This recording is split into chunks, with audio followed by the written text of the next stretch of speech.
You're still with Rendezvous Africa.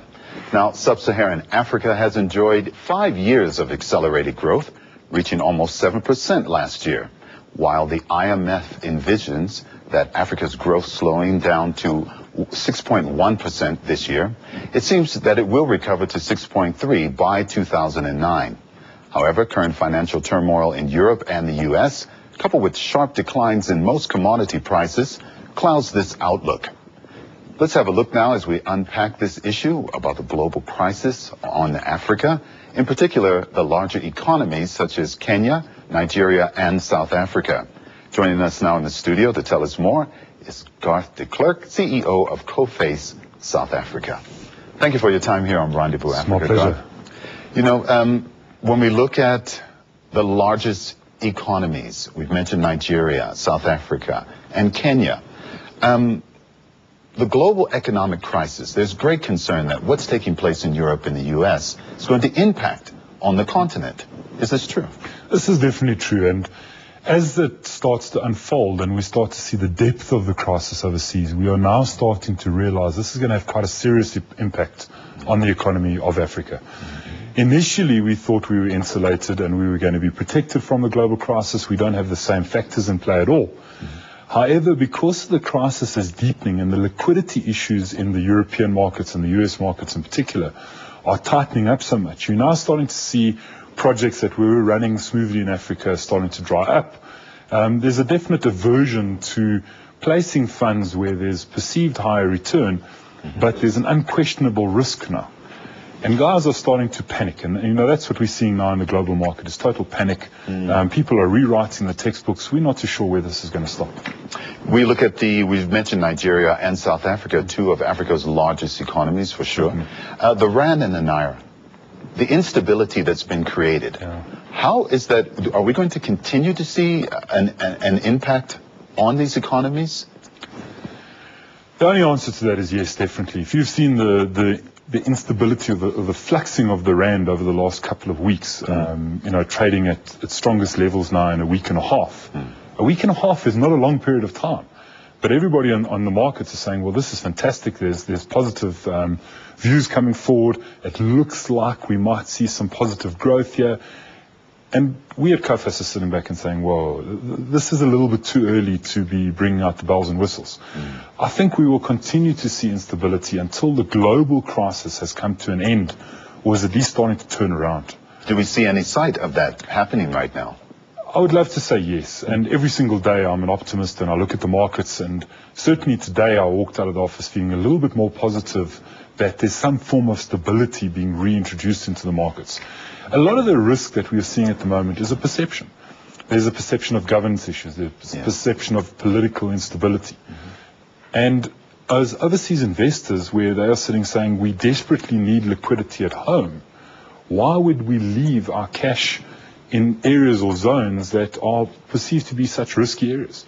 And every day, you know, in South Africa, certainly we are seeing new political issues, new economic issues, and the guys are getting a little bit jumpy. So, love to see it come to an end, but we're not sure when.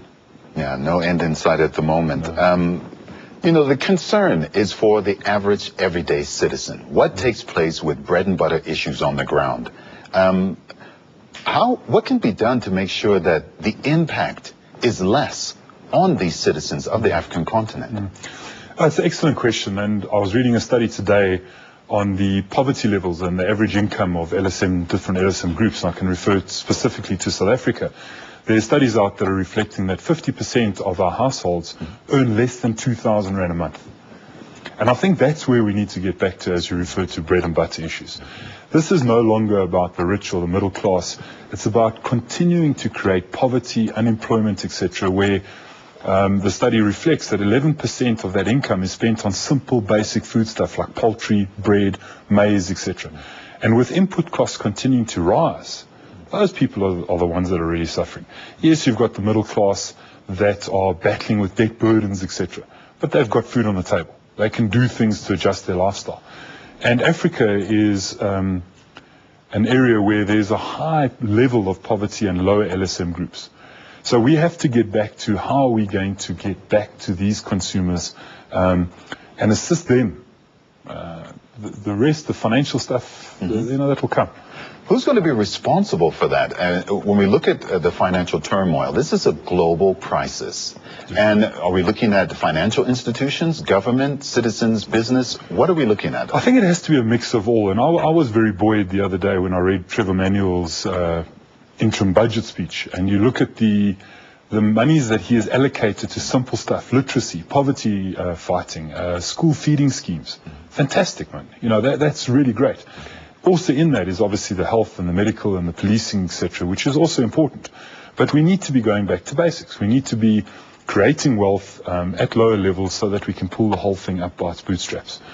Do we see these trends taking place on the African continent where governments and financial institutions are getting back to basics? I think we're going to have to. In Nigeria, for example, there's a lot of potential in Nigeria for reinvestment in the Niger Delta, etc., but not until they solve the issues that they're facing there. Until they can solve the political violence and the instability, you're not going to see reinvestment in those areas. So governments in the African continent have to get back to basics, political stability, and go to the grassroots.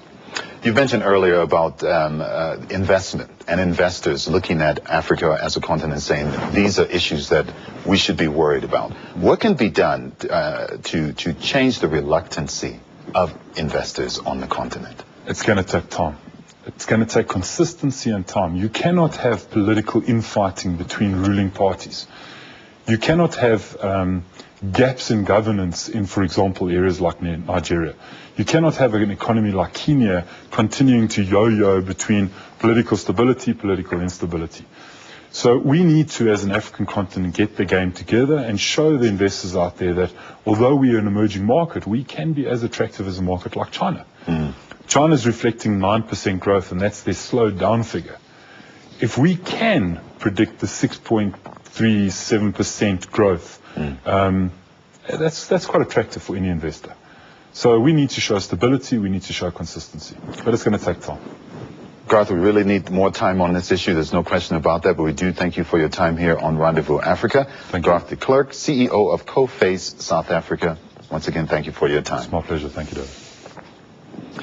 Now.